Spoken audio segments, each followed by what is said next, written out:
G'day legends.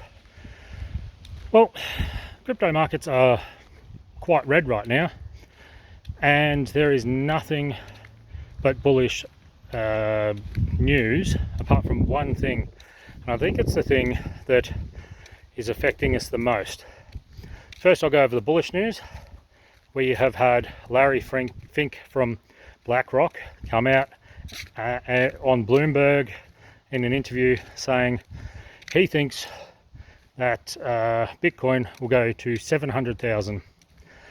And the way he's talking, I assume he means during this bull run. That's pretty bullish. Just a note there, if it looks like it's doing something like that, I would be pulling my money out on the way up.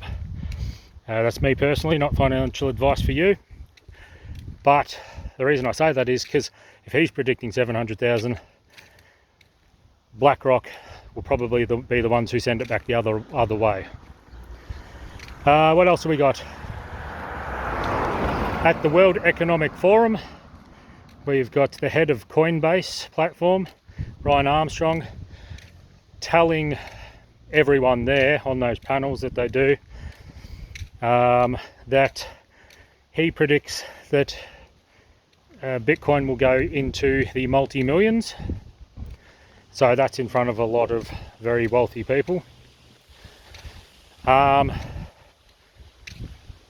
Fink, again, in that interview, I forgot to say, he said that the people he's talking to now, the big fund managers, I can't remember the name of which funds or anything, but they are starting to talk about not should we invest in this, not should we invest 1%, which is what BlackRock was originally saying, 1 or 2%.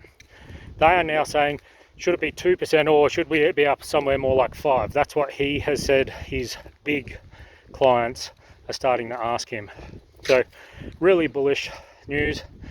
You have Trump coming out at a video call thing to the World Economic Forum about, him being the president and all that now, saying that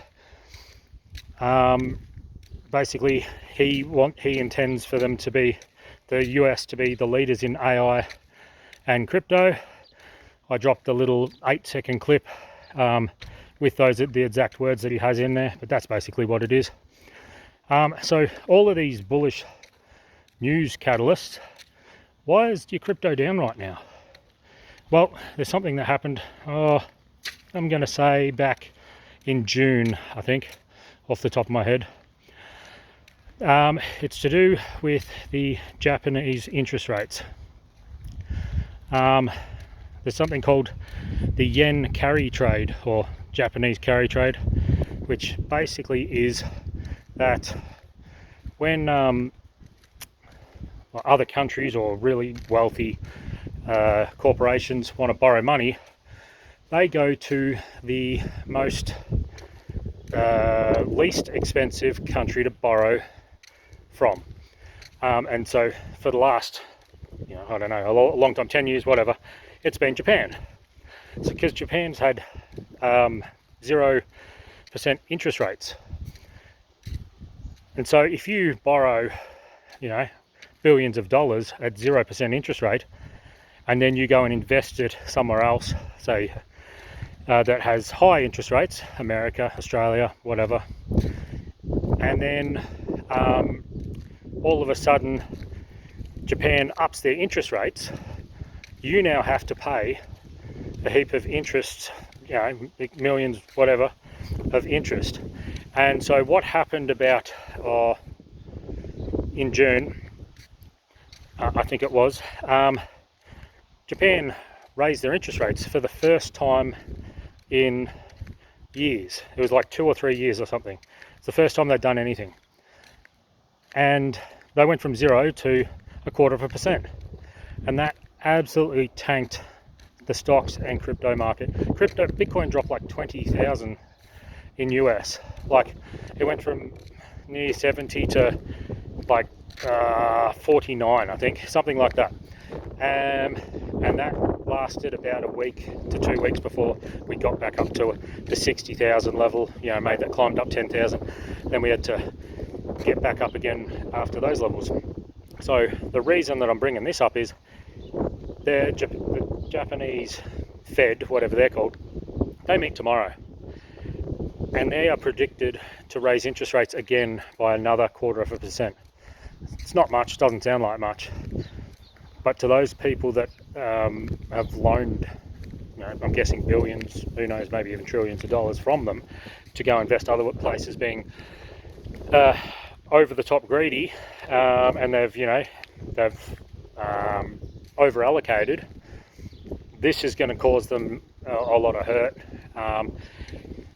And if any, these type of companies, if they go down, they can crash the markets. So everyone's just a bit on edge that this might happen tomorrow.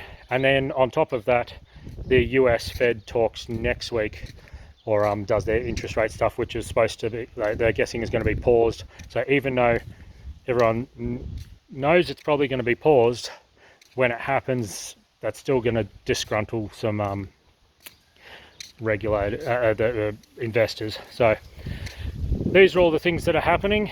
One other thing that's kind of bullish, it's not really possible, I don't think. Trump said that he is going to demand that the interest rates in America are dropped. He has no power to do that. Anyone that hears that one, he actually has no power over the Fed. So that's not one he can really do. I'm sure he can put a lot of pressure on, but Jerome Powell's a pretty strong-willed person by the looks of it, and he doesn't really like Trump, and they don't like each other. So I doubt that he can do too much apart from put a lot of pressure on and see if he can get his own way. All right, so that's all the news pertaining to crypto at the moment for you. So hopefully that's helped you understand why things are not moving, even though there's lots of bullish news. Wait for tomorrow, 24 hours from now, we'll probably know which direction we're going to go. The only other catalyst, of course, is the Bitcoin strategic reserve in America. All of the Japan carry trade stuff is probably null and void if Trump signs the strategic reserve in the next couple of days. Like, that'll just send us ballistic, I imagine. But we have no idea of when he's going to do that. But he is now indicating he hasn't forgot about the crypto people. So I'll just address something from another video. I did comment to the person. I had a person comment on my video saying about how that Ross Ulbricht had been released, and I said it was good, but also I didn't know much about it. It's not that I don't know much about it, so I'll just correct this. It's good as in bullish for the crypto markets. It's not necessarily good that a person that may have done something illegal has been released. I just don't know whether he did anything illegal. And the way people have carried on about it suggests that it's more of he created a platform and people did illegal things on the platform, and then he was held responsible for that. And it depends there whether you believe that a person should be held responsible or not for that.